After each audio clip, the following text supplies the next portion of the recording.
Hello बच्चों, welcome back to our YouTube channel Rahul sir bio Trivedi. तो बच्चों, एक बार फिर से हम लोग एक लाइव टेस्ट में इंक्लूड होने जा रहे हैं। क्योंकि जब तक आप एमसीक्यू नहीं करोगे तब तक आप डॉक्टर नहीं बनोगे। बार बार मैं आपसे कहता हूँ कि जो एमसीक्यू करेगा वो डॉक्टर बनेगा। तो आइए चलते हैं, आज करते हैं DPP2 in sexual reproduction of flowering plants. तो ये रहा पहला क्वेश्चन आपके सामने। जैसा कि आपको रूल्स पता है इस लाइव टेस्ट के, कि एक क्वेश्चन आपके सामने आएगा जिसके लिए आपको हम 30 सेकंड का समय देंगे और उन 30 सेकंड में आपको अपने कॉपी पेपर के साथ एक आंसर लगाना होगा। और अगर आप लाइव टेस्ट दे रहे हैं तो कमेंट बॉक्स में आप अपना आंसर टाइप करेंगे। 30 सेकंड के बाद बच्चों हम इसका सलूशन बताएंगे, फिर अपना आंसर उस सलूशन के साथ मैच करेंगे, ताकि सुचारू रूप से सही से आपको ये पता चल सके कि इस क्वेश्चन का सही आंसर क्या था और आपने जो पढ़ा था वो कितना सही था, जो आपने सोच के लगाया था आंसर क्या वही सही था।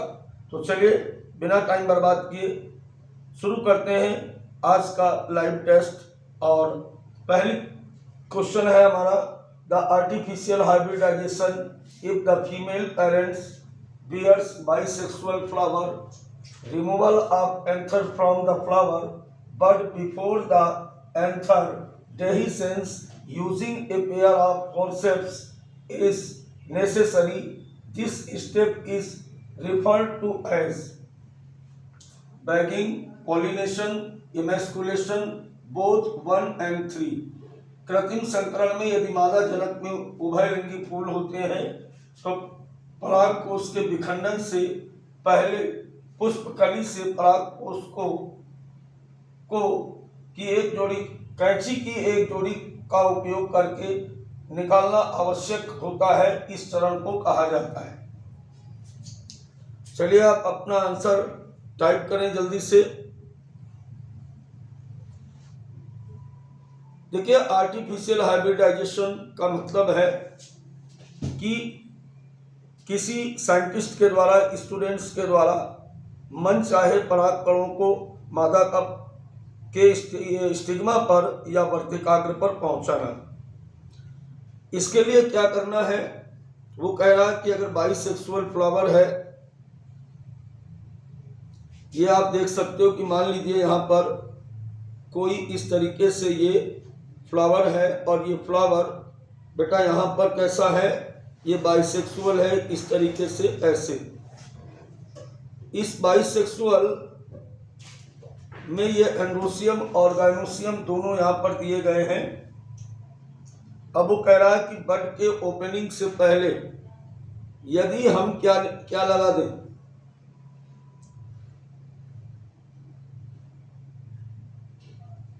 यदि हम इसके एंड्रोसियम को इस तरीके से रिमूव कर देते हैं, ऊपर से ऐसे काट दिया जाता है बेटा, ऐसे हटा देते हैं, तो इस घटना को क्या कहते हैं बच्चों? इस घटना को हम लोग कहते हैं इमेस्कुलेशन। सही आंसर इसका आएगा थर्ड। इसे क्या बोला जाएगा? इसे हम लोग यहां पे बोलेंगे इमेस्कुलेशन।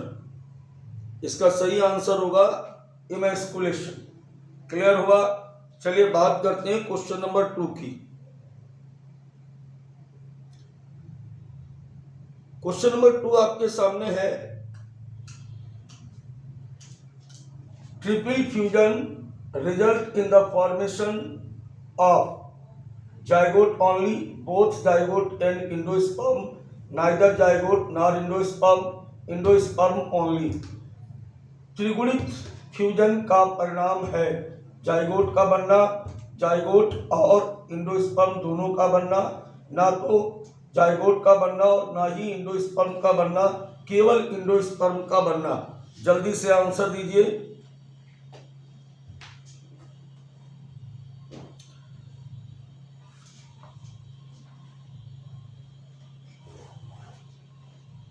देखिए यहाँ पर अगर हम बात करेंगे, अब इसके आंसर को मैच करेंगे। ये हमारे पास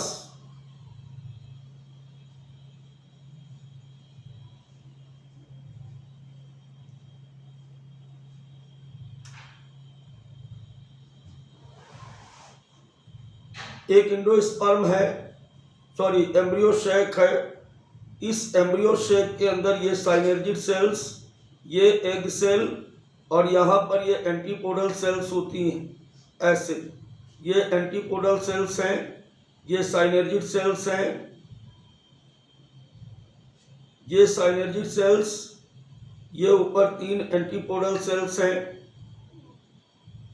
बीच में आप देख सकते हो यहाँ पर ये तो 2 पोलर बॉडी हैं। ये दोनों पोलर बॉडी निषेचन से ठीक पहले आपस में फ्यूज होकर के एक 2n का न्यूक्लियस बना लेती हैं। यानी पहले ये दोनों न्यूक्लियस अलग अलग होते हैं, लेकिन बाद में ये दोनों फ्यूज हो जाते हैं और फ्यूज होने के बाद इस प्रकार से ये 2n का न्यूक्लियस बना लेते हैं। अब इसमें जो मेल गैमेट्स आए होते हैं, ये दोनों मेल गैमेट्स होते हैं। इस तरीके से 2 मेल गैमेट्स यहाँ पर डिस्चार्ज हुए, ये मेल गैमेट्स हैं। इन मेल गैमेट्स में से अब ध्यान देने वाली बात ये है कि ये वाला जब इसके साथ फ्यूज होगा तो इसको ट्रिपल फ्यूजन माना जाएगा। यानी ट्रिपल फ्यूजन की अगर हम बात करते हैं तो polar nucleus 2n plus n male gametes, अब ये बन जाएगा 3n यानी ट्रिपल फ्यूजन। और इससे आगे चल के क्या बनेगा बेटा, इससे हमेशा बनता है इंडोस्पर्म। क्या बनेगा इससे? इंडोस्पर्म बनेगा। इससे इंडोस्पर्म का मतलब समझ पा रहे हो, भ्रूणपोष बनेगा। क्या बनेगा यहाँ पर? इस प्रकार ट्रिपल फ्यूजन के बाद क्या बनेगा? भ्रूणपोष बनता है। देखो जल्दबाजी नहीं करनी बिल्कुल भी, कोई खाना पूर्ति थोड़ी है कि 4 क्वेश्चन हमने कर लिए। क्वेश्चन ऐसे करो कि पूरा कॉन्सेप्ट उसका क्लियर हो जाए। बात समझ में आ रही? ये कोई पैकेज सिस्टम नहीं है, फ्री ऑफ कास्ट व्यवस्था है बेटा आपके लिए। चलिए बात करते हैं अब हम लोग अगले क्वेश्चन की। अगला क्वेश्चन हमारे पास 3 नंबर है। In the most common type of endosperm develop PEN undergoes successive nuclear division to give rise to embryo, cellular endosperm, free nuclei,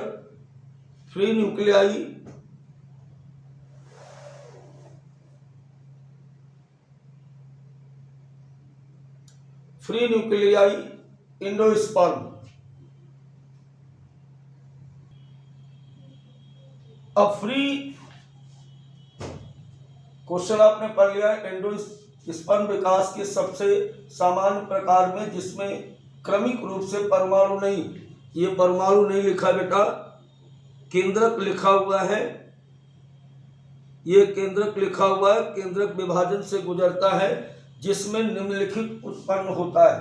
भ्रूण कोशिकीय एंडोस्पर्म, मुक्त नाभिक भ्रूण कोश,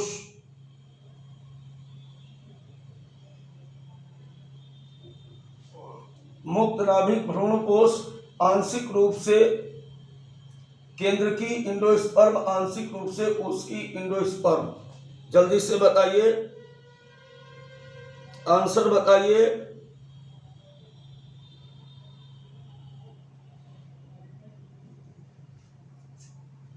देखिए ये क्या कह रहा है, ट्रिपल फ्यूजन के बाद जो सेल बनी, इस प्रकार से एक सेल बनी, इस सेल को हम कहते हैं PEN, PEC कह सकते हो, और इस केंद्रक को हम कहते हैं PEN, प्राइमरी एंडोस्पर्मिक न्यूक्लियस। अब इसमें बार बार केंद्रक विभाजित होता है, ऐसे 2 से 4, 4 के बाद 8, 16, 32 बहुत सारे केंद्रक बन जाते हैं और बनने के बाद ये इस तरीके से पेरिफेरल होते हैं और अंत में एक एंडोस्पर्म का निर्माण करते हैं। इस प्रकार का एंडोस्पर्म सामान्य प्रकार का एंडोस्पर्म है जिसमें केवल केंद्रकी विभाजन हुआ, कोशिका भित्ति शुरुआत में नहीं बनती है। तो इस प्रकार का जो केंद्रकी विभाजन होता है इसके फलस्वरूप बनने वाला जो एंडोस्पर्म है बेटा, इसको हम कहते हैं केंद्रकी। इसे क्या बोलेंगे? इसे बोलेंगे केंद्रकी भ्रूण पोष, या बेटा इसको बोला जाएगा न्यूक्लियर इंडोस्पर्म। क्या बोलेंगे इसको? न्यूक्लियर इंडोस्पर्म बोलते हैं। तो I think my point is clear now. बात करते हैं अब हम लोग क्वेश्चन नंबर 4 की। चलिए बात करते हैं क्वेश्चन नंबर 4 की।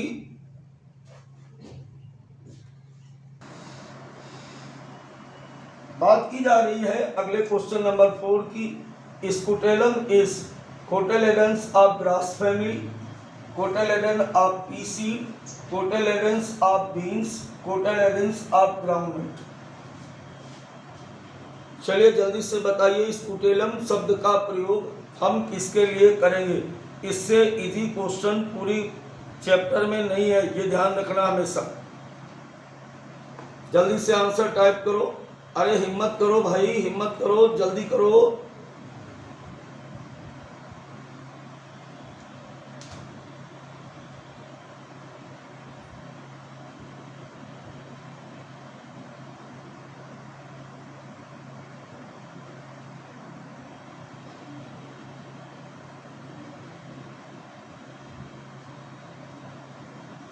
कुछ ये चित्र देख करके आपको याद आया?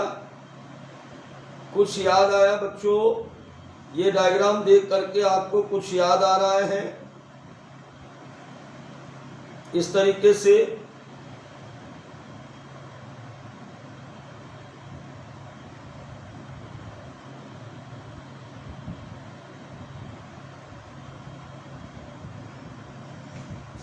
ये डायग्राम देख के आपको कुछ याद आया? बेटा यहाँ पे लिखा होता है स्कूटेलम,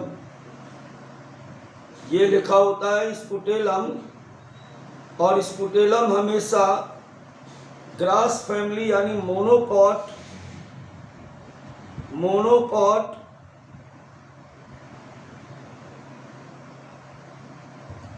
में पाया जाने वाला सिंगल कोटेलेडन्स होता है। एक बीज पत्र, क्या है ये? एक बीज पत्र है जो एम्ब्रियो के पार्श्वी भाग से लगा होता है। इसे बेटा हम कहते हैं स्कूटेलम। मोनोकॉट में पाया जाता है। तो इसमें से मटर, मूंगफली और सेम तीनों क्या है? डाइकॉट है। जबकि ग्रास क्या होती है? मोनोकॉट होती है, एक बीज पत्री होती है। आप समझ गए बात को? गन्ना, मक्का, बाजरा, ज्वार, घास, ये सब क्या है? ये सब बेटा मोनोकॉट होते हैं। और मोनोकॉट में पाए जाने वाले कोटेलेडन्स यानी बीज पत्र को हम स्कूटेलम कहते हैं। इजी क्वेश्चन, बिल्कुल इजी मॉड का आंसर हो जाएगा इसका first cotyledons of grass family. चलिए बात करते हैं अगले क्वेश्चन की। Very nice question number 5। The total number of nuclei involve in triple fusion is are. Triple fusion में शामिल हुए कुल नाभिकों की संख्या है। जल्दी से बताइए कितने नाभिक इसमें आपस में जुड़ते हैं। देखो क्वेश्चन का आंसर देने का प्रयास करोगे तो दो बातें आएंगी, या तो गलत होगा या सही होगा। सही होगा तो कोई बात ही नहीं, जीत गए आप। और अगर बेटा गलत होता है तो बहुत कुछ सीखने को मिलता है कि आखिर ये चीज़ हमें अभी क्लियर नहीं थी, ये हमें और पढ़ना है। इसीलिए हम बार बार कहते हैं कि एनसीईआरटी पढ़ने से कोई फायदा नहीं है। जितने आप लाइव टेस्ट दोगे, ऑफलाइन टेस्ट दोगे, जितने घर पे एमसीक्यू करोगे, उतने कदम आप मेडिकल कॉलेज की ओर चलोगे। समझ गए बात को? चलिए इस क्वेश्चन को सॉल्व करते हैं अब। ट्रिपल फ्यूजन में आपको अभी हमने बताया था कि polar nuclei plus male gametes 2n और यहाँ पर ये n, अब ये हो गया 3n, इसको हम बोलेंगे ट्रिपल फ्यूजन। इसे बोला गया ट्रिपल फ्यूजन। समझ गए बात को? क्या बोला इसको मैंने? इसको बेटा मैंने बोला ट्रिपल फ्यूजन। अब वो कह रहा कितने न्यूक्लियस। अब देखने में आपको क्या लग रहा है कि दो केंद्रक इसमें फ्यूज हुए, लेकिन ऐसा नहीं है। आपको याद होगा कि जो एम्ब्रियो सैक था, इस एम्ब्रियो सैक में बीच में दो पोलर न्यूक्लियस थे जो निषेचन से ठीक पहले आपस में जुड़ करके डिप्लॉयड बॉडी बनाते थे। तो इन रियलिटी ये हो गया n प्लस n बराबर 3n। तो इस तरीके से ट्रिपल फ्यूजन इसीलिए इसको बोला गया है क्योंकि इसमें तीन केंद्रक आपस में फ्यूज होते हैं। आंसर बेटा इसका आएगा सेकंड।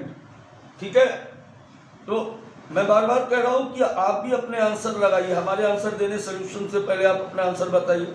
अब आपका अगर गलत हो जाता है तो हमारा सोल्यूशन ध्यान से देखिए, सही होता है तो वेरी गुड, क्लियर हुआ। इसीलिए बार बार टेस्ट लिया जाता है। चलो बात करते हैं क्वेश्चन नंबर नेक्स्ट यानी 6 की। क्वेश्चन नंबर 6 है which of the following 2 step are taken successively after emasculation.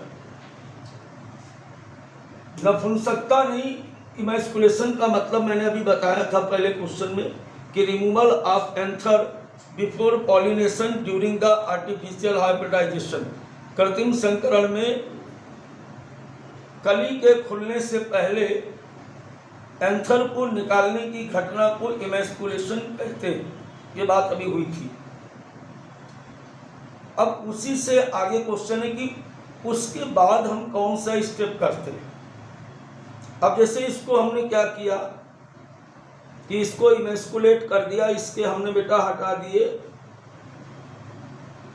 इसके हमने हटा दिए, एंथर हटा दिए, केवल ये फिलामेंट लगे हुए। अब इसे क्या करेंगे? सबसे पहले बच्चों इसको हम एक बैग पहना देंगे। ऐसे बैग पहना दिया तो ये हो गया बैगिंग, ये हो गया बैगिंग। फिर इसको खोलेंगे और खोलने के बाद इसके स्टिग्मा पर इस तरीके से यहाँ पर पॉलिनेशन कराएंगे। तो दूसरा स्टेप हो गया पॉलिनेशन। तीसरा स्टेप क्या करेंगे, इसी के आगे समझ लो। तीसरे स्टेप में इसकी फिर से हम रीबैगिंग करेंगे। तो इस तरीके से पहले इमैस्कुलेशन, फिर पॉलिनेशन, फिर रीबैगिंग।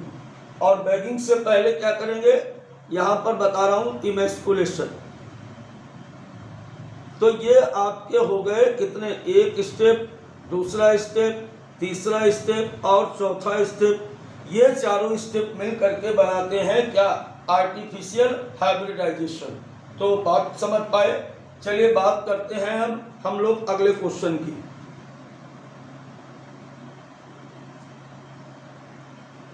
अगला क्वेश्चन हमारा है all these events from pollen deposition on the stigma until pollen tube enter the ovule are together referred to as artificial hybridization, pollen pistil interaction, pollen interaction और pollination। इस घटना को क्या कहा जाता है?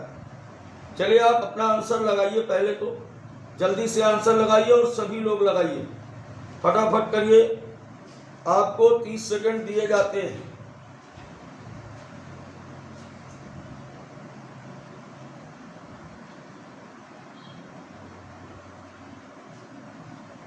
बेटा टाइम अप हो गया। अब जरा इसका आंसर देख लीजिए आप। इसका आंसर क्या होगा? पहले तो आप क्वेश्चन को समझिए, पूछा क्या गया है। पूछा यह गया है कि जैसे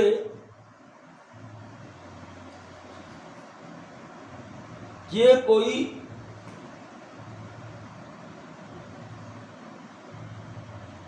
गाइनोसियम है, यहाँ पर ये परागकण नष्ट किए गए।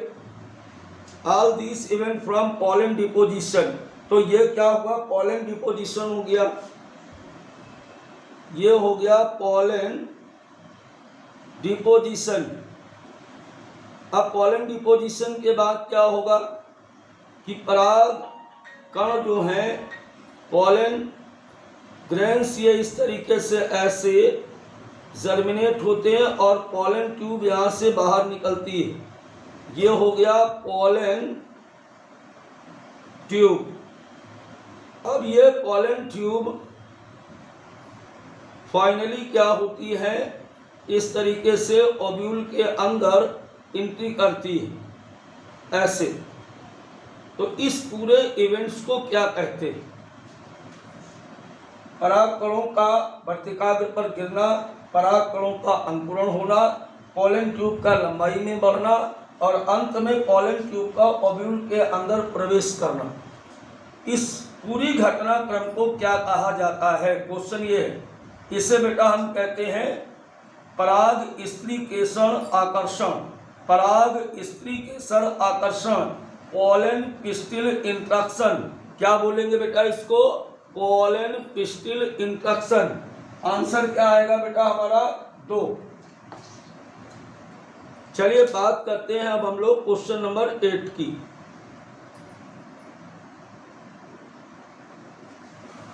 बहुत ही इजी सवाल लग रहा मेरे को। In which of the following plant endosperm is completely consumed. भ्रूणी विकास के दौरान ड्यूरिंग द एम्ब्रियोनिक डेवलपमेंट इनमें से किस में एंडोस्पर्म पूरी तरह से खर्च हो जाता है।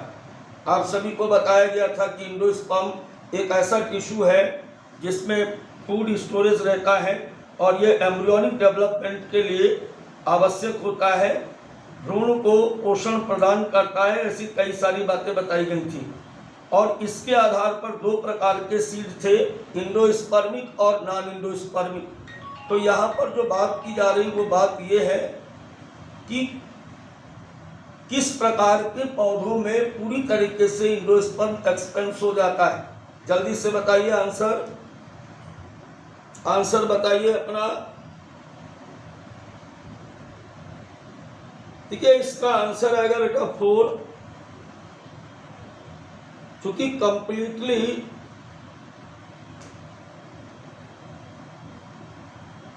Endosperm completely consumed in dicot. ये बात आपको बताई गई थी कि द्विबीजपत्री पौधों में ये पूरी तरीके से क्या होते हैं, खर्च हो जाते हैं। तो मटर देखो, मटर क्या है, डाइकॉट है, अरंडी भी डाइकॉट है और बीन्स भी डाइकॉट है। लेकिन कैस्टर जो है ये क्या है, ये एक्सेप्शन है। कैस्टर जो होता है ये अपवाद है।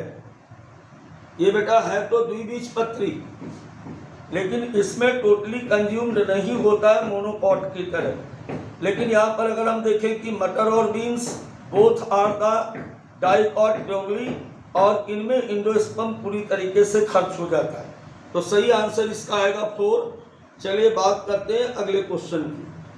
क्वेश्चन नंबर 9 हमारा एक बार फिर से लग रहा है कि एंडोस्पर्म के लिए है। Endosperm is form during the double fertilization by 2 polar nuclei and 1 male gametes, 1 polar nuclei and 1 male gametes, ovum and male gametes, 2 polar nuclei and 2 male gametes। देखो एंडोस्पर्म का मतलब इंडो स्पर्म बराबर 3n। ये question तीसरी बार आया है अब तक आज की डीपीपी में। तो इंडोस्पर्म का मतलब 3n हो गया। और सबसे पहले हमने क्या कहा था कि 3 न्यूक्लियस इसमें इन्वॉल्व होते हैं। तो 2 polar nuclei plus 1 male gametes, 1 male gametes इसका सही आंसर होगा। समझ पाए? पहला हो जाएगा बेटा इसका 100% पहला होगा क्वेश्चन नंबर 9 का। चलिए बात करेंगे अगले क्वेश्चन की। Question number 10, primary endospermic cell PEC develop into the embryo sac, embryo, endosperm, zygote. Question वैसे लर्निंग है, देखो एक बात हमेशा ध्यान रखो, इसमें इस टाइप का जब भी कोई क्वेश्चन आता है तो इसमें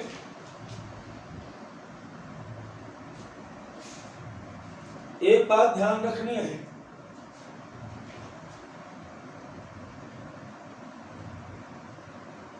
कि जैसे ये हमारे पास एम्ब्रियो सैक है, तो इनिशियली एम्ब्रियो सैक में जब हम देखते हैं तो ये एंटीपोडल सेल्स, ये साइनर्जिड सेल्स, ये एग सेल, ये बीच की सेंट्रल सेल होती है, ये है सेंट्रल सेल, ठीक है। तो कह रहा है अब जब इसका 3N बन गया ना, ये डबल फर्टिलाइजेशन के बाद सेंट्रल सेल बदल जाती PEC में, प्राइमरी इंडोस्पर्मिक सेल, तो ये खुद ही चिल्ला चिल्ला कह रही कि इंडोस्पर्म बनेगा। आंसर क्या आ जाएगा बेटा इसका? थर्ड। यानी ये जो प्राइमरी सेंट्रल सेल थी आफ्टर डबल फर्टिलाइजेशन और the triple fusion change into the primary endospermic cell, just after this primary endospermic cell change into the endosperm. I think my point is clear now. Question भी clear हो गया। चलिए बात करते हैं question number 11 की। Fertilization and double fertilization occurs in ovary, ovules, embryo sac, nucellus. बिल्कुल हल्का क्वेश्चन और एकदम से सरल क्वेश्चन है। पूछ रहा है कि डबल फर्टिलाइजेशन कहाँ पे होगा। आप अपना आंसर लगाइए जल्दी से आंसर लगाइए बच्चों।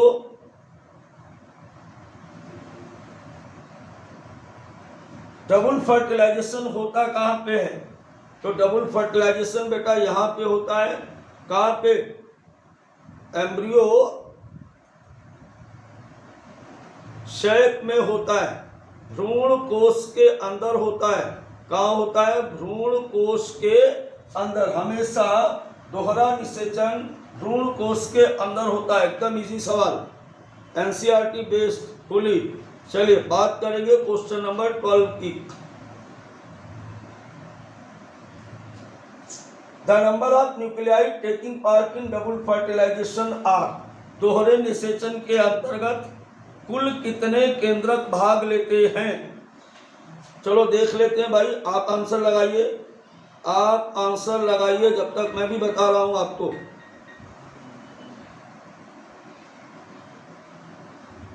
देखिए यहां पर अगर आप देखोगे तो इनिशियली ये था, बार बार यही डायग्राम बन रहा है। यहां पर ये दो न्यूक्लियस आपको दिख रहे हैं ऐसे,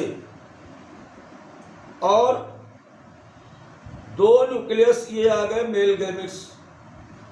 तो 2 मेल गैमेट्स, 2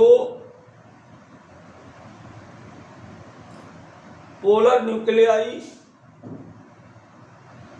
और एक ये 1 एग सेल। तो बेटा 2 पोलर न्यूक्लियाई, 2 मेल गैमेट्स और एक एग सेल।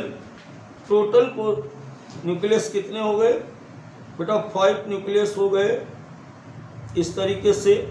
तो यहाँ पर हम देखेंगे कि इसका आंसर आएगा बाबू 5। क्या आएगा बेटा इसका आंसर? 5। दोहरे निषेचन में भाग लेने वाले केंद्रकों की संख्या कितनी है? 5 होती है। कैसे होती है? 2 पोलर न्यूक्लियाई, 2 मेल गैमेट्स और एक एग सेल। टोटल नंबर कितना आ रहा है? 5 आ रहा है। तो बात करें अगले क्वेश्चन की। आप लोग आंसर नहीं देते यार, आंसर दिया करो, डिमोटिवेट करते हो हमको भी। आप जितने आंसर दोगे उतना मोटिवेशन होगा। हर क्वेश्चन पे आंसर लगाइए, गलत होता है तो होने दीजिए ना, ये मत चिंता करो, वहां तो कोई देख ही नहीं रहा, घर पे आप बैठे हुए हो। ठीक है, तो ध्यान दीजिए, इस बार से क्वेश्चन पर क्या देना है, आपको आंसर देना है। चलिए, the central cell after triple fusion becomes the PEC, PEN, endosperm और एम्ब्रियो। ट्रिपल फ्यूजन के बाद केंद्रीय कोशिका बदल जाती है या बन जाती है। जल्दी बताओ, बिल्कुल सरल है, इससे इजी सवाल पूरे चैप्टर में नहीं है। जल्दी से बताओ, किस में बदल जाती है? PEC में। किस में बदल जाएगी? प्राइमरी इंडोस्पर्मिक सेल में बदल जाती, प्राथमिक भ्रूण पोष कोशिका में बदल जाती। चलिए बात करें क्वेश्चन नंबर 14 की। Question number 14, double fertilization is fusion of 2x and polar nuclei, one male gametes with egg and other with synergid, one male gametes with egg and other diploid। दोहरा निषेचन निम्न में से किसका संलयन है? दो अंडे और ध्रुवी कोशिका का, एक नर युग्मक अंडे के साथ और दूसरा सक्रियशील कोशिकाओं के साथ, एक नर युग्मक अंडे के साथ और दूसरा द्विगुणित केंद्रक के साथ। डिप्लॉयड पोलर न्यूक्लियाई के साथ। जल्दी से बताइए, बिल्कुल इजी कर दिया मैंने क्वेश्चन को। जल्दी से आंसर बताइए बेटा, बिल्कुल सही आंसर होगा 4। डबल फर्टिलाइजेशन का मतलब वन मेल गैमेट्स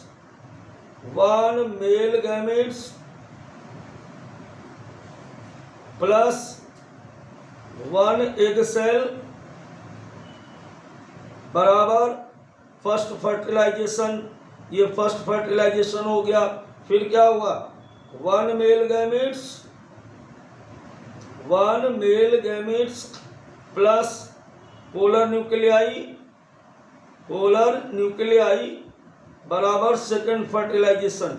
इसलिए इसको हम लोग बोलते हैं डबल फर्टिलाइजेशन।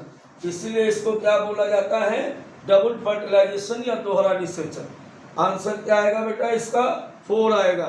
चलिए बात करेंगे क्वेश्चन नंबर 15 की।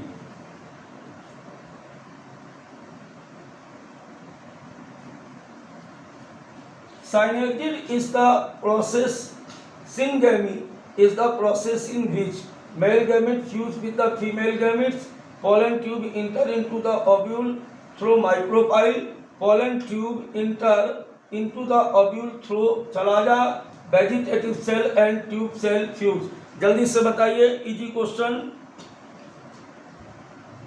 जल्दी से बताइए। चलिए आंसर देखिए।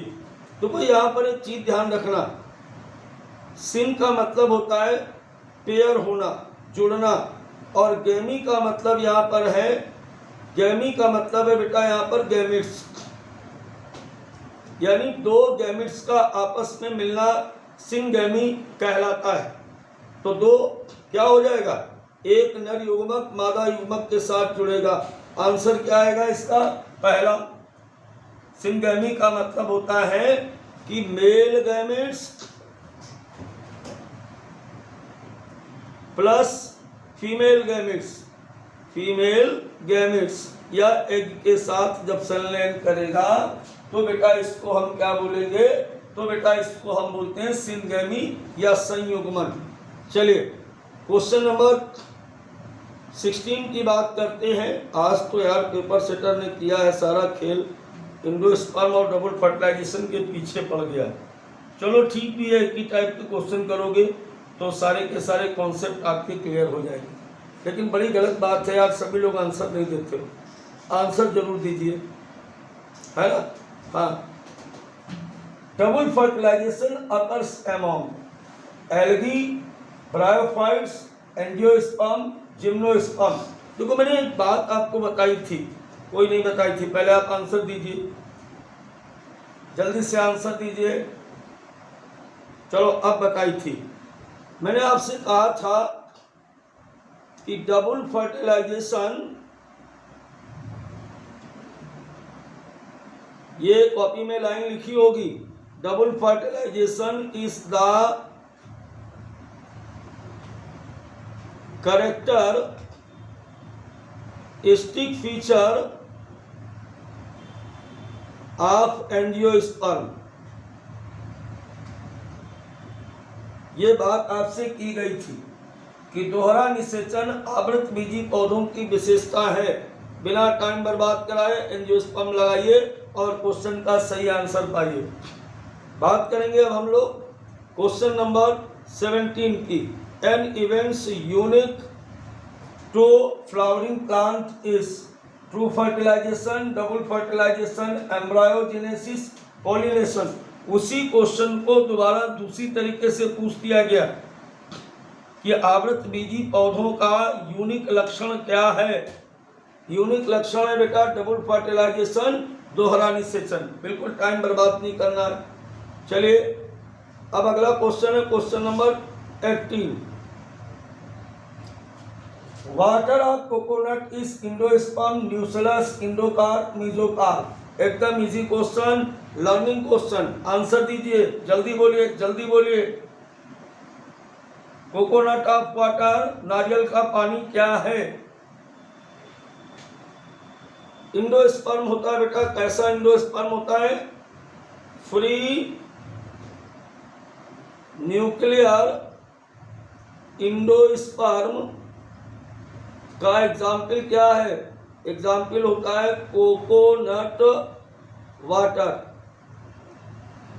ठीक है, coconut water is the best example of the free nuclear endosperm. बात करते हैं क्वेश्चन नंबर 19 की। One of the male gamete move toward the egg cell and fuse with the nucleus. The process is known as.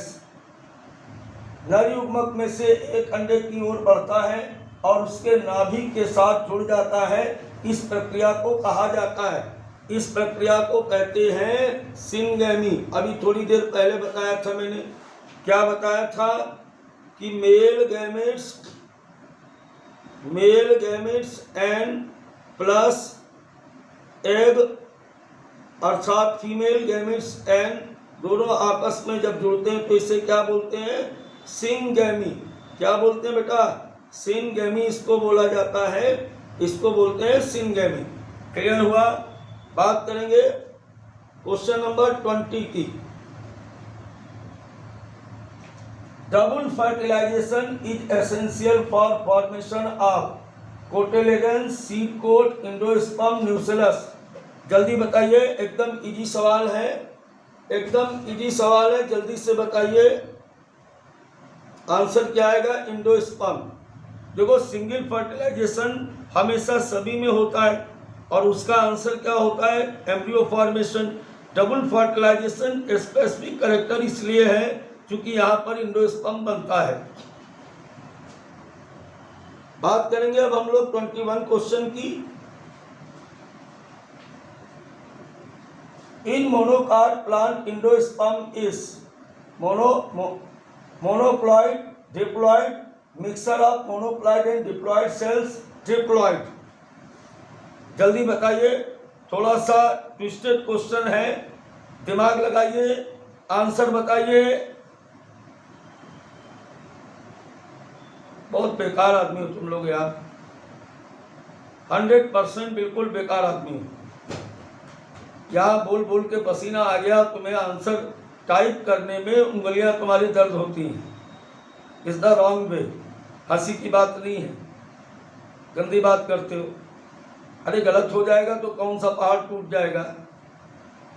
इतनी बेइज्जती अगर आपको लगती है तो आप पढ़ करके दीजिए ना आंसर। वहाँ मैं थोड़ी देख रहा हूँ, एनसीईआरटी खोल के बैठो, नोट्स खोल के बैठो, फिर आंसर तो दो यार। चलो मैं ही बता देता हूँ, ट्रिप्लॉइड आंसर होगा इसका। क्योंकि देखो यहाँ पर हम बात कर रहे हैं कि double fertilization is characteristic feature of angiosperm. यहाँ एक बार भी ये बात नहीं की गई है कि मोनोकॉट या डाइकॉट।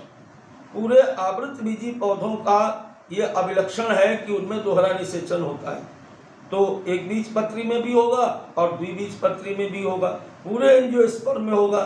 समझ गया? चलिए बात करते हैं क्वेश्चन नंबर 22 की। क्वेश्चन नंबर 22 की बात करें अगर,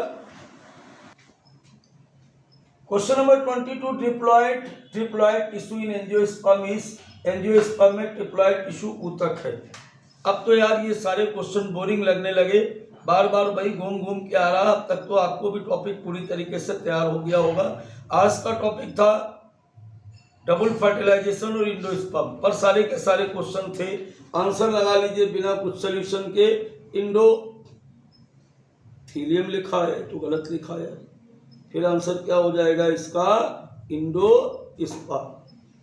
ठीक है, भ्रूण पोष नाट कोष।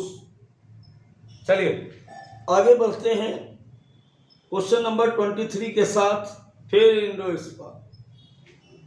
Endosperm. The endosperm in angiosperm develop from zygote, secondary nucleus, chalazal polar nucleus, micropylar nucleus. सबको पता हो गया, बच्चे को पता हो गया, पूरे हिंदुस्तान को पता हो गया क्या कि secondary nucleus plus male gametes बराबर इंडोस्पर्म। चलिए बात करें क्वेश्चन नंबर 24 की। The main embryo is developed as the result of pollination, syngamy, triple fusion. क्या बताया था अभी कि N प्लस N बराबर सिंगेमी बताया था बराबर जाइगोट, और जाइगोट आगे चल के क्या बनाएगा? एम्ब्रियो। आंसर क्या आ जाएगा? क्या आएगा? सिंगेमी। आंसर क्या आएगा बेटा? सिंगेमी। चलिए बात करते हैं क्वेश्चन नंबर 25 की। फिर endosperm of angiosperm is 3N। अब तुम ना बताओ, अब हम ही सब बता दे रहे हैं, कैसे तुम बताओगे? है नहीं, इतनी बार कह चुके हैं। चलिए बात करते हैं क्वेश्चन नंबर 26 की। Free nuclear division in an angiosperm take place during pollen formation, endosperm formation, embryo formation, flower formation. सही आंसर क्या आएगा? Endosperm formation. और कौन सा? इसे बोलते हैं free nuclear endosperm formation. Example क्या बताया था हमने? इसका एग्जाम्पल हो जाएगा coconut water. Coconut water is the result of this. तो बच्चों इस तरीके से आज हमने 2 टॉपिक कंप्लीट किए इसमें 26 क्वेश्चंस के साथ। लगातार जब भी बेटा डीपीपी लगे जरूर क्वेश्चन करिए 100%, चूंकि हर तरीके का क्वेश्चन मैं लेके आता हूं जो आपको आगे ले जाएगा। Chapter wise, topic wise questions होते हैं, तो पीपी करना बहुत जरूरी है। क्योंकि फिर से एक बार उस स्लोगन को मैं दोहराता हूं कि जो एमसीक्यू करेगा वही डॉक्टर बनेगा। बाय बाय, फिर मिलते हैं एक नई क्लास के साथ।